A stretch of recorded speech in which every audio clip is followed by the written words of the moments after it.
Welcome to the Microsoft Threat Intelligence Podcast. I'm Sherrod DeGrippo.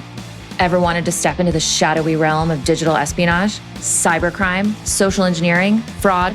Well, each week, dive deep with us into the underground. Come hear from Microsoft's elite threat intelligence researchers. Join us as we decode mysteries, expose hidden adversaries, and shape the future of cybersecurity. It might get a little weird, but don't worry. I'm your guide to the back alleys of the threat landscape. Hello, and welcome to the Microsoft Threat Intelligence Podcast. I am Sherrod DeGrippo, Director of Threat Intelligence Strategy here at Microsoft. And today we are diving into the 2025 Microsoft Digital Defense Report. We're going to look at how AI and digital transformation are reshaping cybersecurity. We're living through a pivotal moment where threats are evolving faster, impacting everything from economies to public trust. And in today's episode, we'll break down some of the key trends, the rise of industrialized cybercrime, one of my favorite topics, and we'll talk about what organizations can do to stay ahead. So let's get started and explore what is in the Microsoft 2025 Digital Defense Report. To do that with me today, I have two fantastic guests, Hassold, Principal Security Researcher here at Microsoft, and Chloé Messdaghi, Senior Reporting Manager who leads MDDR. Chloé, Crane, thanks for joining me. Thanks for having us. Great to be here. So the MDDR is something that is worked on essentially for a year. And we pull in data and commentary, opinions, intelligence reporting, all of these things from across Microsoft to get it out to the people. Chloé, can you kind of tell me what that process is like? The process, believe it or not, yes, it takes up to a year. We had about 200 contributors for this year's MDDR. But the most incredible thing is all this knowledge that comes into this report and then having to write it in a way that anyone can understand it. So if you're a policymaker, you can understand it. If you are a CISO, you can understand it. If you're an executive, you can understand it. If you're a security researcher, you'll definitely be able to understand it. So it's basically, we set up the scene for that. And what we're trying to do is, as you mentioned, Sharon, is that we're going through quite an interesting time. And because we're going through interesting times, we're also going through kind of like in the dark. We're trying to figure out, what do we need to do? How do we stay safe? How do we secure things when everything's changing, especially with AI? And that's what this report does. It's lighting the room for those that are trying to figure out what to do about the situation and help provide that guide for them. It's really an interesting process. This is my third one at Microsoft that I've been through. And I know, Chloé, you're new. This is your first one. Crane, is this your first or second? This is my first. Okay, tell me how it feels. What's it like? So one of the things that I really enjoyed about sort of contributing to the report this year is, at Microsoft, we really get a really good understanding about how complex the overall cyber threat landscape actually is, right? So it's not like we just have access to and just have insights into email-based threats, but we also have access into endpoint and Teams and cloud-based apps and all of these different things that cyber threat actors are sort of using different components of this landscape in various different ways. And what's really interesting is to see how they're pivoting from one thing to another, when it comes to pivoting from email over to Teams for things like spam bombing, or how BDC attacks and how credential phishing leverages email-based attacks and pivots that into different other cloud-based accounts and leverages those for different ways. Like, the complexity of that landscape you really get to see when you're working on this report. I've worked on it a couple of times now, and some of the things I think that people might be interesting to know, there is a team who works on this almost all year long. So there's dedicated people at Microsoft who are constantly gathering this. And I'll be in threat landscape meetings, and every once in a while, somebody will pop up and say, "Oh, we should add that. We should add that to the digital defense report. We should add that." So it's something that Microsoft is always thinking about internally. And I also think it's important to hear from Crane and Chloé about where this data comes from. So Microsoft has 84 trillion security signals coming in a day. We have 1.5 billion endpoints. That endpoint number really blows my mind in terms of the breadth and depth of visibility that Microsoft has into the threat landscape. I also think that it's really interesting when we build this report that we go get these experts from across the company who, for those of you who don't know, I still consider myself very new to Microsoft. I'm coming up on 3 years, but it still seems very new to me. There are people who specialize in absolute niche, specialized, tiny little pieces of the threat landscape and tiny little pieces of data. And that's really, to me, what is so fascinating about the Microsoft Digital Defense Report every year is that you've got top of the top experts in the tiniest little specializations giving you the view of what's going on. So let's talk about the landscape a little bit. Crane, what are the threats that you're seeing highlighted here? And what's going on in terms of like what we see in the past year? What are some threats that you found to highlight? I think some of the really interesting components of the threat landscape that we saw a little bit before, the past year, but we're really starting to see it in full effect more recently are two things. One is the way threat actors are leveraging AI, Gen AI, LLMs in their attacks, and what that means for detection and protection of customers. And I think that when we look at that, there's like a boogeyman of AI that's out there that everyone thinks that AI is this sort of silver bullet. Is that why the Microsoft Digital Defense Report comes out in October? Because it's spooky? You know what? I think perhaps. I didn't even think about that. It's haunted computers. I don't know. Yeah, these computers definitely have ghosts inside them. Yeah. But so there's this perception that AI is this really scary thing that the bad guys are using to launch just insanely realistic, undetectable attacks. And I think when it comes to those types of attacks and what we've seen, I think we need to step back and look at, hey, yes, AI is certainly being used by the bad guys in certain different ways, but what does that actually mean? And how does that actually factor into our ability to detect these attacks? And we can get into that in a little bit more detail if you want. But then the other side of it is the way that threat actors are pivoting to non-traditional modes of communication in their attacks. We have previously seen this trend where, email has always been the number one initial attack vector for most cyber threats. And many times in the past, if you go back maybe 2 or 3 years, it sort of really just stayed within the email sphere. Now we're really seeing these threat actors pivoting from email still is the number one attack vector, but then now they're almost immediately pivoting to things like SMS or Teams or some other mode of communication, WhatsApp for some companies in places like Europe where WhatsApp is used more commonly for business purposes. That pivot is also really interesting because they're trying to get off of these platforms where we have built detection mechanisms for decades and we've gotten pretty good at it. And now they're trying to move on to other platforms where that detection really isn't as controlled. So I think those are the two primary trends that really stuck out over the past year that have really come, into full effect. Yeah, I think that's something I've noticed too, is that if you're going to use social engineering, which, hey, it works. Why would you not use it? We see that a lot of threats kind of either leverage social engineering as a foundation or they sprinkle it in somewhere to kind of make things easier on themselves. And that means that every means of communication, whether it's email, Teams, SMS, fax machines, letters in your mailbox, whatever it may be, when people can communicate with you, they have the ability to leverage social engineering. A threat actor does. Chloé, let me ask you, what did you see in the report that kind of stuck out in terms of trends or things that are happening?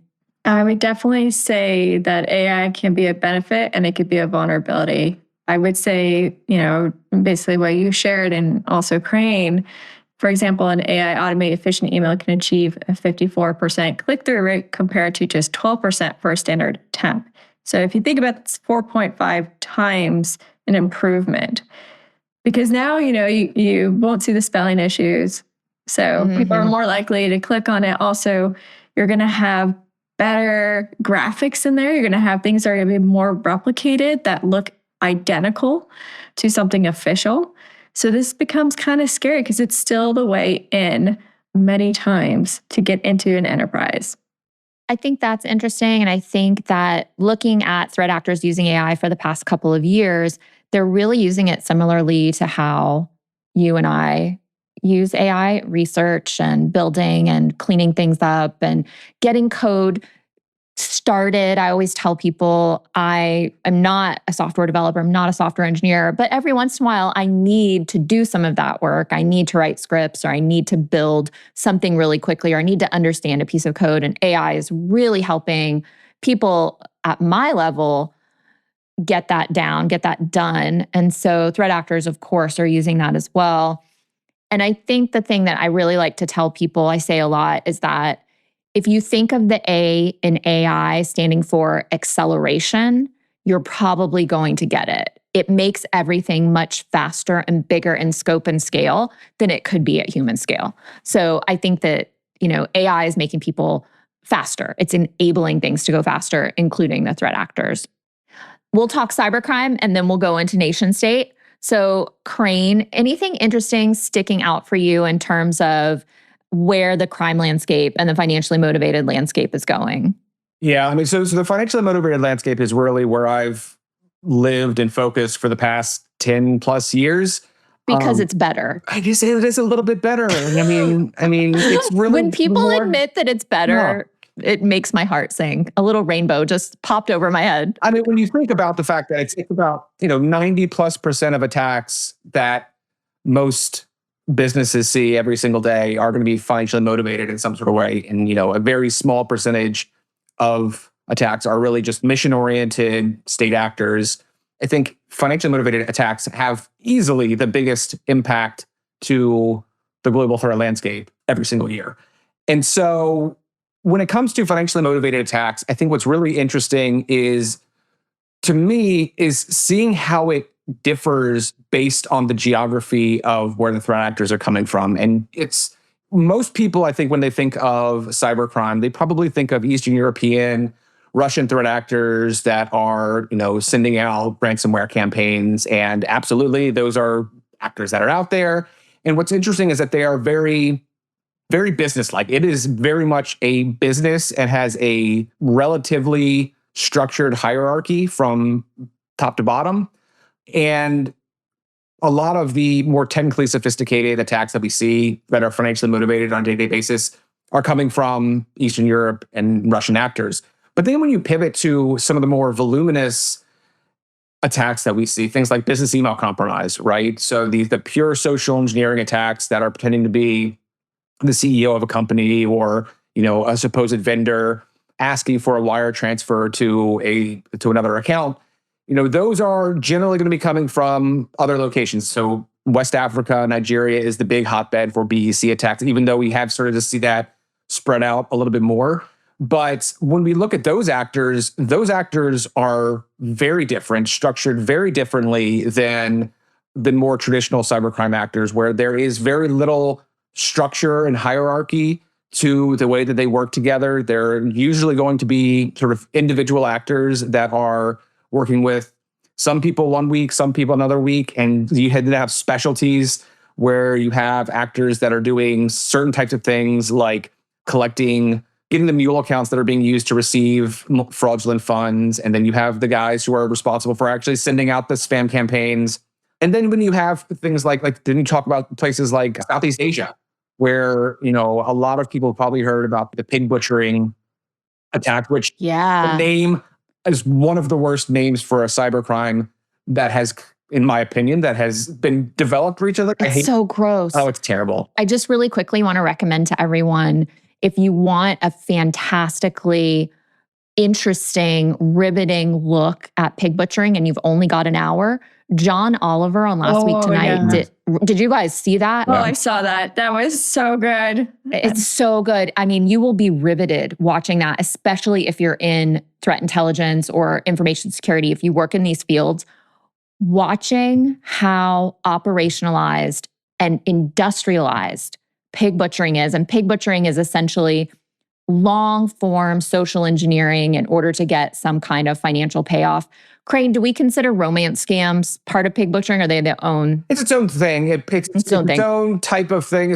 Romance scams are really that's primarily a West African sort of style attack. It's been around for, 30 years at this point in full effect. But in many cases, those are that's an intermediate scam to get to something else. So a lot of romance scam victims get pivoted into other types of scams or using their accounts to receive fraudulent funds. But when you get to pig butchering, you're right. It is very industrialized. Again, the structure is very different where you have a very small number of people at the top of these hierarchies and then a massive amount of people at the bottom that are doing the day-to-day, running the day-to-day scams in warehouses and things like that. And a lot of the purpose for that is investment scams are the big sort of component to those where they're trying to get people to to make investments in things like cryptocurrency. And then they get scammed that way.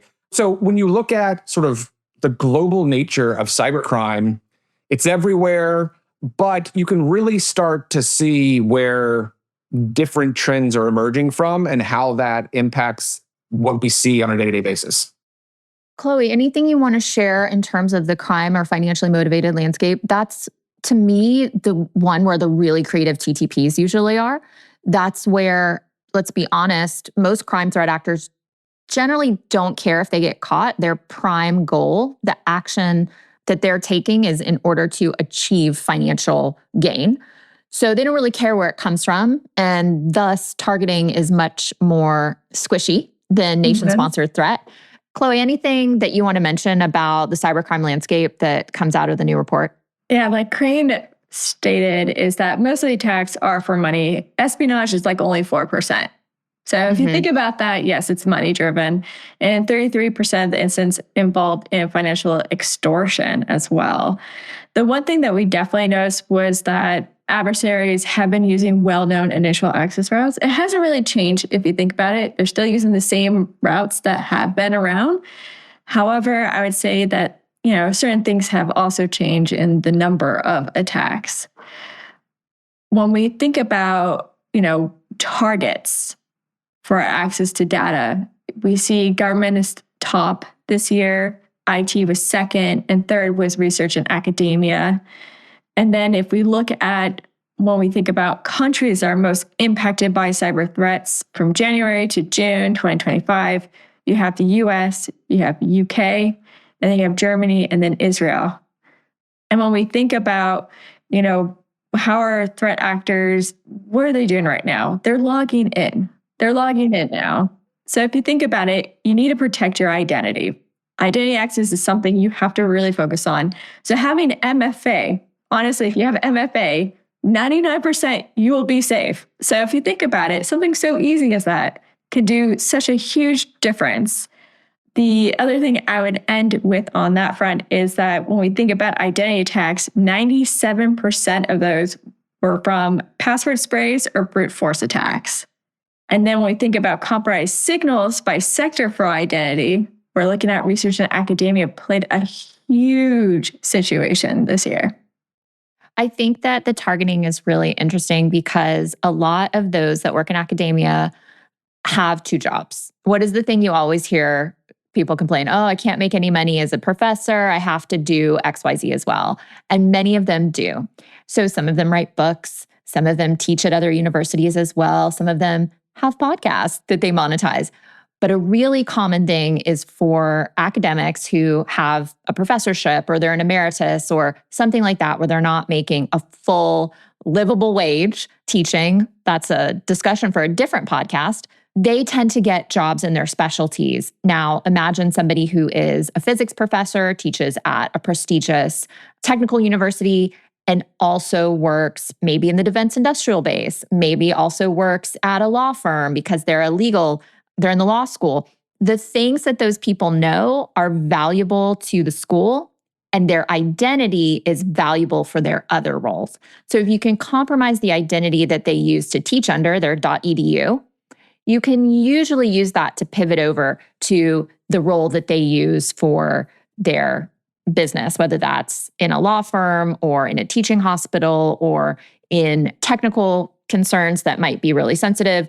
So I think that's really where academia needs to shore up some of its defenses, is thinking about these people who have these dual roles. They're not just teachers, and those .edu accounts are really important to protect.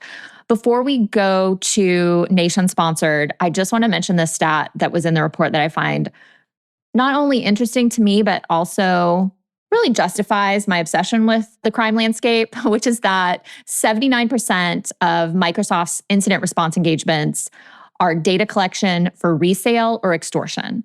So those are not nation-sponsored threats that are doing that. That is the crime landscape.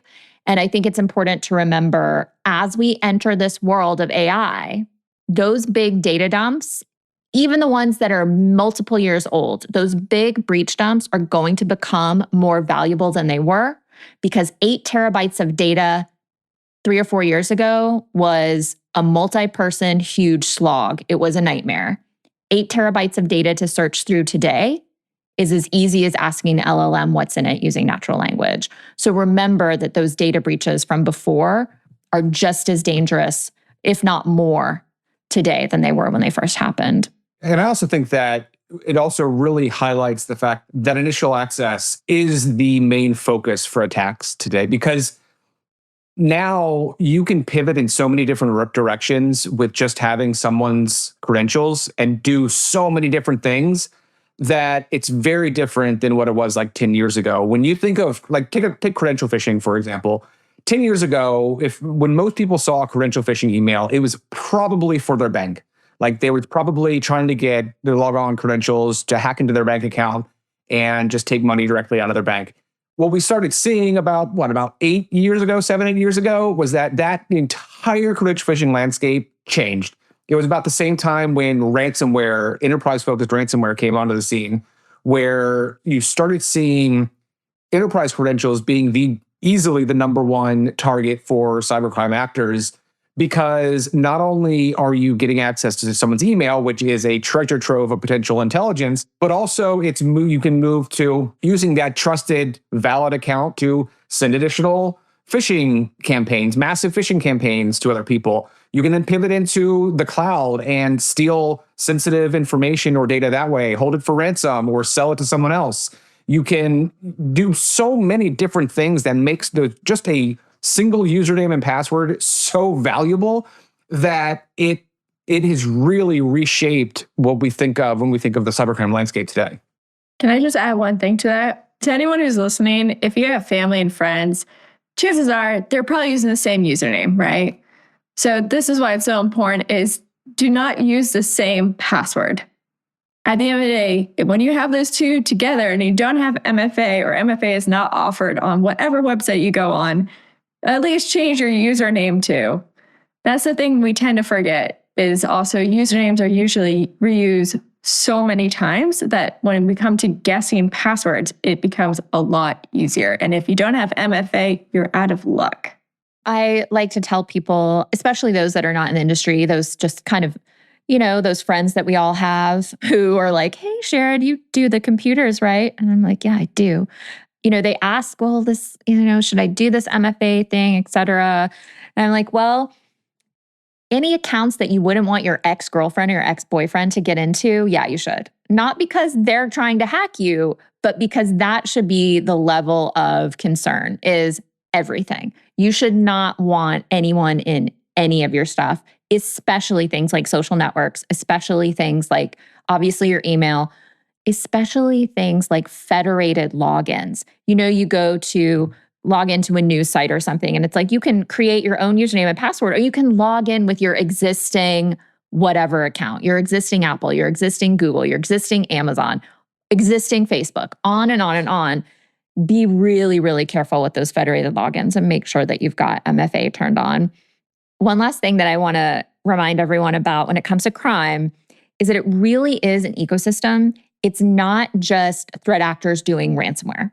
It is facilitators and data brokers and access brokers and coders and people who, like a lot of these initial access broker gangs, they don't actually ever do ransomware. They just sell access to places where you could do ransomware if you wanted. And I think that that's a great example of how a lot of these ecosystems work, which is there are people doing little pieces and they aren't all doing ransomware. In fact, only a few groups are really doing the ransomware aspect, and none of them, from what we have seen, are doing it alone. They're all depending on that entire ecosystem. Yeah, we did see that with access brokers this year. Like the top initial access vectors were credential-based attacks, which is 80%, and then vulnerability exploitation, which is 17%. And that's the second one. So just to highlight what Chloé is saying, vulns only make up 17%. The rest of it is logging in, social engineering, things that are frankly harder to detect in many ways because they involve some sort of credential access that's just a login. Okay, let's talk nation-sponsored and espionage. What are we seeing on the threat landscape when it comes to nation-sponsored threats, and how does that look? I would say that for this year, when we look at the overall picture of nation states, the most targeted sectors was first IT, then research and academia, and then government. And then the top activities levels observed was US, Israel, and Ukraine. And are we seeing any particular trends in terms of tactics or things that nation-sponsored threat is leveraging lately? Well, I would say, for example, Russia, we noticed that there was a reduction in developing bespoke operations, and they're more leveraging the current cyber criminal ecosystem. So we saw that. And then with North Korea, we definitely have seen, an increase of remote workers. We've probably seen it on the headline news this year, but we have seen North Korean state-sponsored actors getting into IT companies as remote workers. So that's something to think about. That's something we've been tracking for probably the last year or 2 years. North Korean IT workers are getting jobs at regular companies, doing the work. That's always the thing that strikes me as so strange, is that they aren't just getting the jobs doing espionage and disappearing. They're getting the jobs, getting the access, doing the work they are assigned at an acceptable level of professionalism, and doing the espionage to steal a variety of information, data, intelligence, and then using that paycheck to finance the regime. Yeah. That's the thing people forget. It's also a revenue generation at the end of the day. So I find those attacks to be fascinating. And for the same reason that you do, Sherrod, it's a really good example of the difference between state actor, mission-oriented attacks and financially motivated attacks. Because you would never, ever see a financially motivated actor doing that because there's no profit in it, right? The profit margin goes down. With mission-oriented attackers, it doesn't matter how long or how many resources or how much money it takes to fulfill the goal. You're going to fulfill the goal. Like that's the entire end game of it, regardless of how much time or effort it takes. And so, if the goal is to make money, to try to get money for a state nuclear program, right? If my entire goal is to do that, and my supervisor's supervisor tells me that's what I have to do, that's what I'm going to do. And I'm going to go get a job. I'm going to go make money like anyone else does. And then when they tell me that, okay, now you have to do this, now I'm in the place to do it. And it's like that for most mission-oriented attackers that we see when it comes to state actors out there. It really drives home the point that motivation really matters when it comes to these nation-state actors, because this is where threat intelligence comes into play. It's about understanding, am I the potential target of these actors that are going to spend an inordinate amount of time and money to try to impact me? Am I on their radar? Realistically, very few businesses around the world are probably going to be on the radar of most nation-state actors.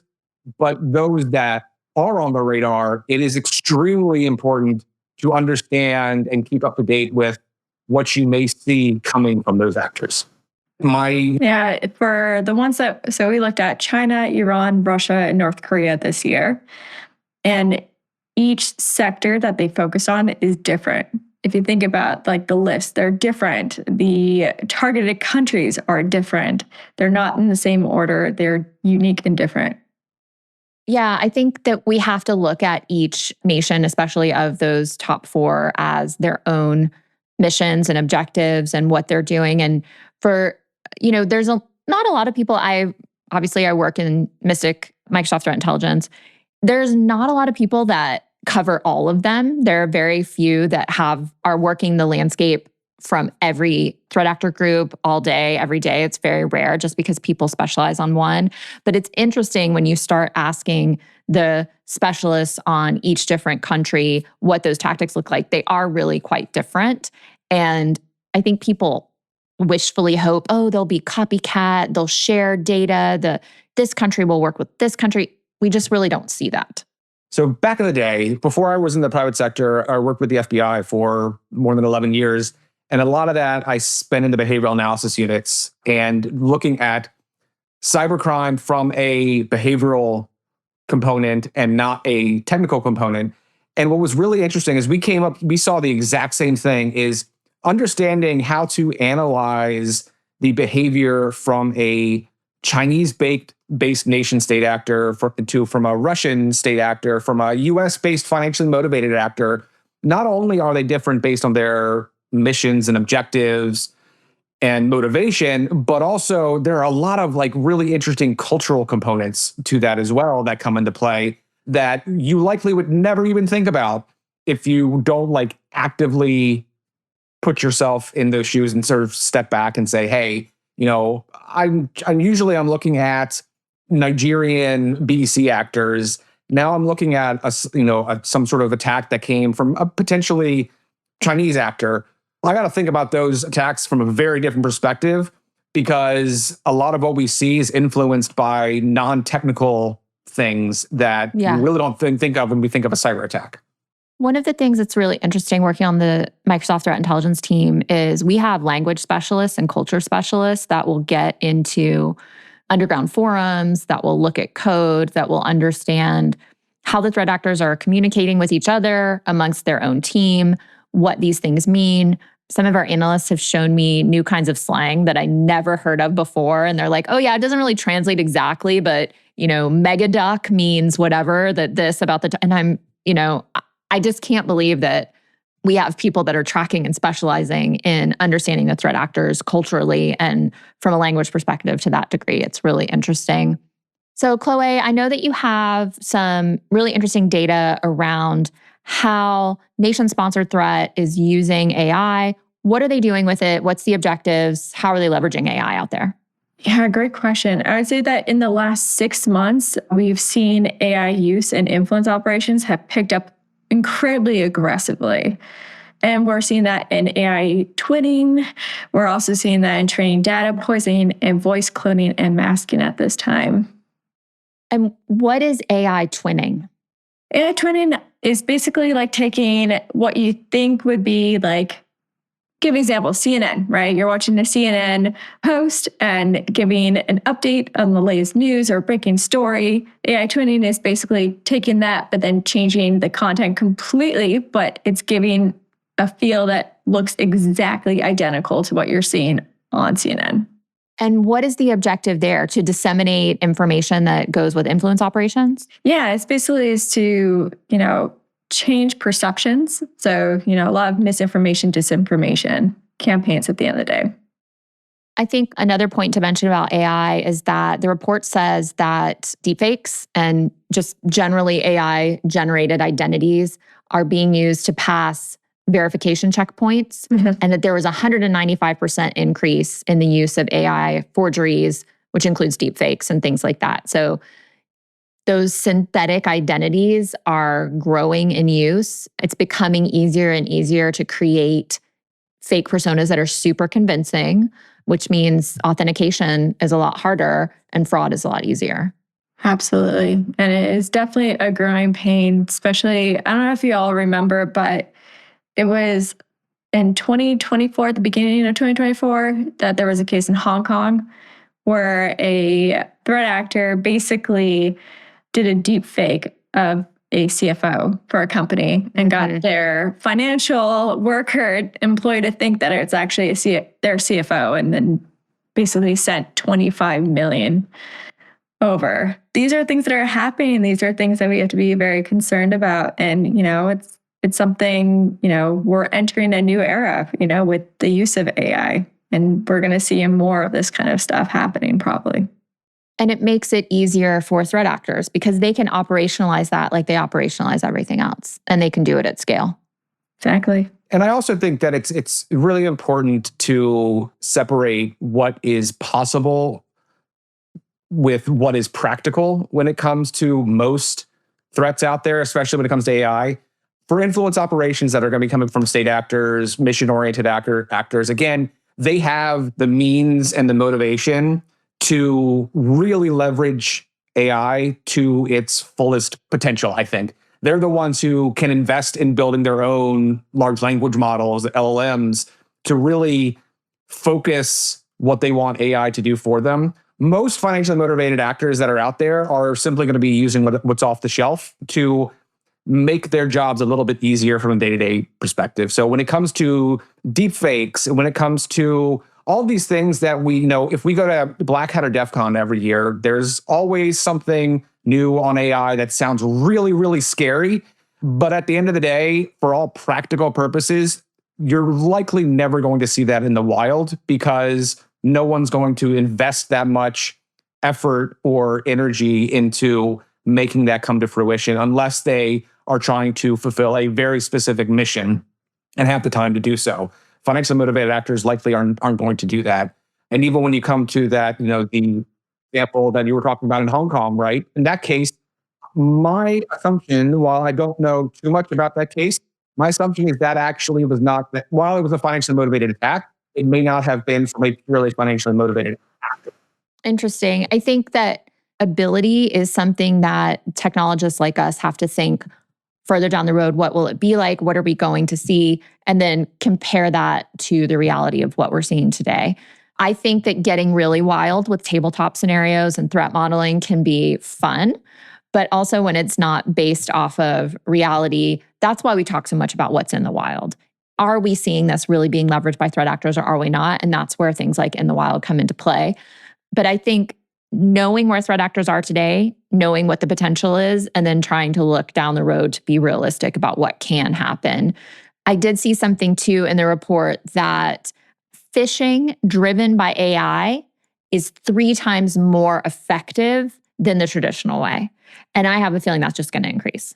If I will interject, because this is like my soapbox, to be honest with you. If it reaches its target, it is more effective. If it reaches its targets. Okay, I love that. And I think that's logical. Like if you see a lot of the stuff that's coming out and you see what's generated in some of these phishing emails that we detect on a daily basis, like they look really good and really realistic. And it takes very little energy to be able to develop those because of what's out there today with sort of the off-the-shelf commercial GAI models.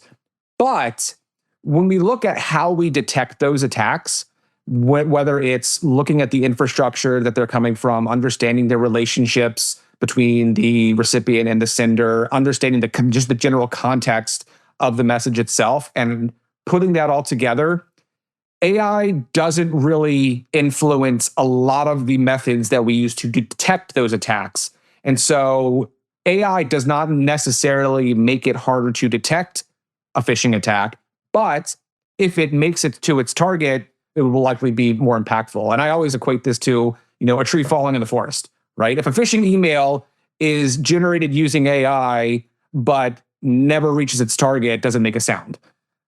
I equate to that because I think this goes back to thinking that AI is this really scary silver bullet, and it's really not.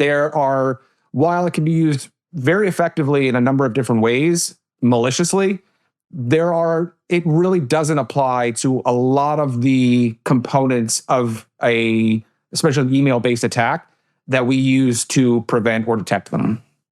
That leads me to a question that I'd love to ask people, especially those who work in email, which Crane, I got a lot of gray hair from my email time. I know you did too. Yeah. Should we stop using email? I don't think it matters, to be honest with you. I think that because most of the attacks are financially motivated, and most attacks today are initiated through email. If tomorrow all email went away and we were like, no one's ever using email again, and the actors that are out there that are making money off those attacks aren't just going to be like, oh, okay, you got me. I'm done. I'm going to go away now. We solved crime. Yeah, we're just going to go do legitimate stuff now. No, they're not going to do that. They're going to pivot to whatever the new communication mechanism is. And this also goes back to social engineering, right? So the same concepts that are used today in phishing attacks and other sort of social engineering attacks are literally the exact same concepts that have been used for thousands of years to defraud people, to con people. The only difference is now the medium has changed, and that's email. If email went away, it would go to Teams or SMS or WhatsApp or Telegram. It's not going to disappear. The same actors that were using email are just going to pivot to wherever we go next. So unless we just stop talking to each other, which I don't think is going to happen, the issue will just continue on. So what you're saying is, for those of you who are listening out there, no, you can't get rid of email. You still have to use your email. You still have to check your email. But I always love for people to just take a step back and think about the differences between their personal and their work email, and how they basically don't use personal email anymore. It has been sort of pushed to the wayside by things like SMS and various chats and Signal and Instagram DMs and all of these different platforms that we have that are better featured, more secure, have identity verification, authentication, things like that. So, personal email has kind of fallen off. Maybe work email will go the same way. We'll see. I'll hope for it. Crane, Chloé, thank you so much for coming and giving us kind of a preview into all of the different things that are in the Microsoft Digital Defense Report. I'll just ask each of you as a closing question. I'll start with you, Chloé. What do you think defenders need to know? What can they do to kind of protect themselves from some of these threats? This is going to come off very marketing, but I would say read the report. Read the report. I think we made it really easy for no matter how your type of reader you are. If you're one of those people that just wants to get to the highlights, the points, we have key takeaways in every section. So you can just go there to find what page you need to go. But if you're one of those people that likes to read from the very beginning all the way to the end, this report's for you too. There's also a glossary. So if there's ever any terms that you're like, I'm not too familiar with, there's a glossary there. So we really try to make it really accessible for everyone to read. And I do highly recommend checking out this year's report.